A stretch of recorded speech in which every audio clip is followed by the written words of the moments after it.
Our course is targeted mainly at students who have completed a major in a language discipline. Students in our course can only study one language at a time. That's an important distinction to make.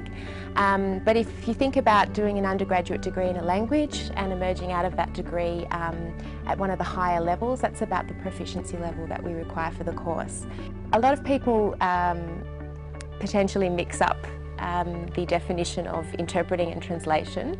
Translation is the written transfer of one language to another, and translation can embody various different text types, various different types of translation. So within the course we start off with fairly generic informative texts to translate, and then we move through various degrees of speciality, looking at legal text, medical text. We have quite a lot of fun with literary translation, specifically children's literary translation. Interpreting is providing translation in a verbal context, which is pretty simultaneous or consecutive sometimes, but it's not from a written text, it's from what people say. So interpreting can be divided in different fields and domains, if you want. Of course, we need interpreters in what we call the community interpreting field, which is more public service interpreting in hospitals, in courts, in police offices and stations. We also need interpreters in business meetings, which we call generally liaison interpreting. Students have about 6 to 8 hours of learning or courses every week. They attend lectures in English which are generally dedicated to theory or applied theory of interpreting studies. Then they are placed in language-specific groups when they learn the different techniques of dialogue interpreting, consecutive interpreting, or simultaneous interpreting in the booth. We organize a lot of mock situations where we organize mock trials, mock conferences, mock business meetings, where every participant, which means every student, has a role to play.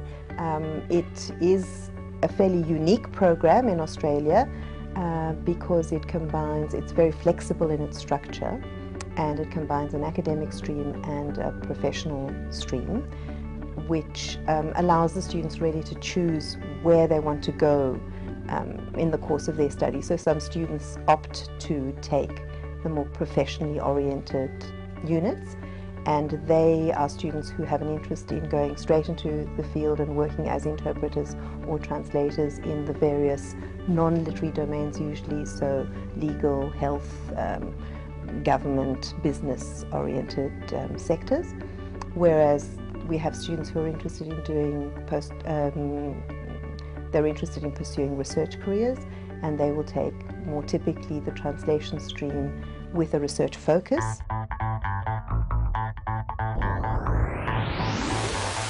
We do offer within the program the opportunity for students to study abroad, and this comes in the form of our double masters program, which is currently being offered with a university in France, in Lyon.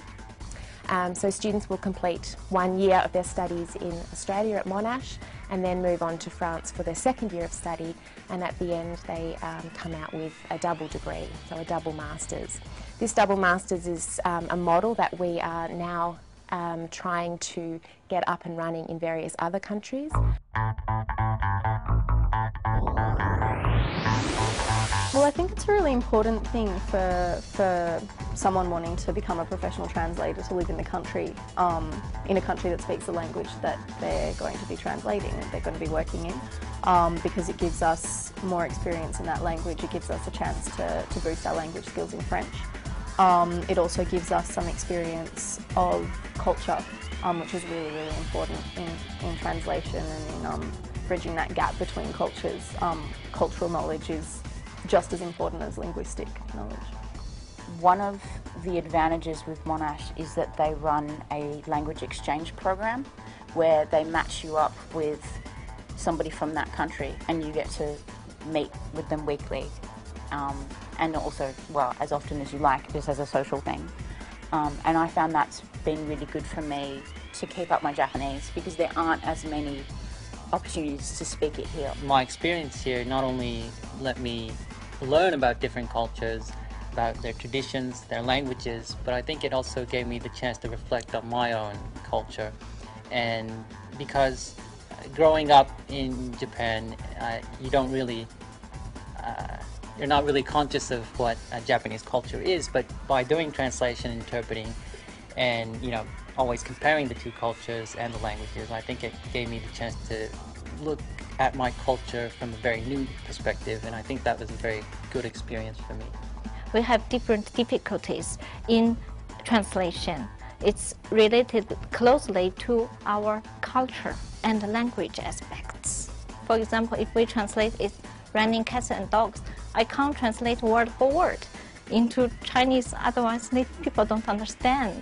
So there's a lot to learn. In the program, we are required to do both research and to attend seminars, lectures and workshops to practice interpreting and translation. Also, we are required a minimum of 80 hours practicum in both streams, and so we go to hospitals, courtrooms, and legal aid services centers.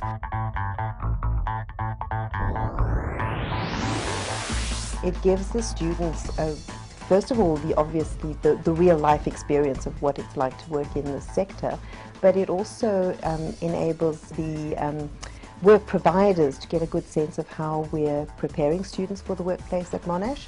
And we've managed to establish excellent relationships with a number of different agencies who will take students to be professional interpreters or translators, but also with the government sector.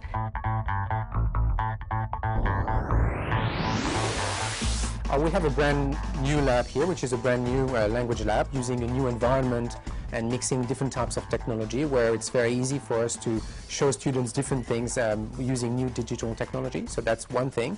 We have on another campus a new setting as well for conference interpreting, for simultaneous interpreting, with new booths actually where students will be trained to simultaneous interpreting with, again, the state-of-the-art technology. I think that interpreting for a doctor and a patient is as difficult as interpreting in a booth during a conference. It's all about communication, it's all about mediating, it's all about acting as a bridge for people who can't communicate without you, so that's really enriching for the interpreter, definitely.